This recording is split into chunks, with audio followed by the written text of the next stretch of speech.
हाय, माझं नाव डॉक्टर राममोहन एडवे आणि मी आर्थोस्कोपी म्हणजेच दुर्बिणीद्वारे शस्त्रक्रिया, स्पोर्ट्स इंजुरी, किडाच्या दुखापती यांचा स्पेशलिस्ट आहे आणि मी आत्ता सेवा सदन हॉस्पिटल मिरज आणि सेवा सदन हॉस्पिटल, निरामय हॉस्पिटल इचलकरंजी इथे जॉईन आहे.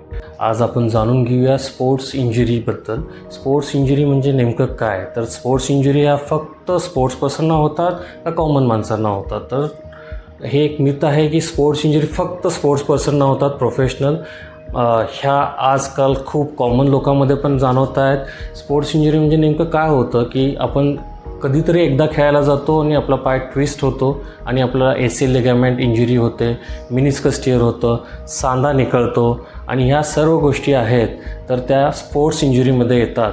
आणि ह्या जर खूप काळ आपण इग्नोर केल्या तर त्याच्यामुळे ACL लिगामेंट इंजुरी, नंतर परत इन्स्टॅबिलिटी, फास्ट चालताना ट्विस्टिंग इंजुरी आणि त्याच्यामुळे रिपीटेड मेनिस्कस इंजुरी आणि अर्ली एजमध्ये तुम्हाला आर्थरायटिस जाणवतो.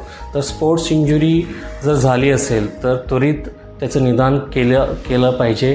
प्लस त्याचं त्वरित तुम्ही डिसिजन घेतला पाहिजे फॉर युअर ट्रीटमेंट पर्पज. आणि फ्युचरमध्ये जे की वय वर्ष 40-50लाच आर्थरायटिस आपल्याला आजकाल दिसतं आहे तर ते अवॉइड करता येईल.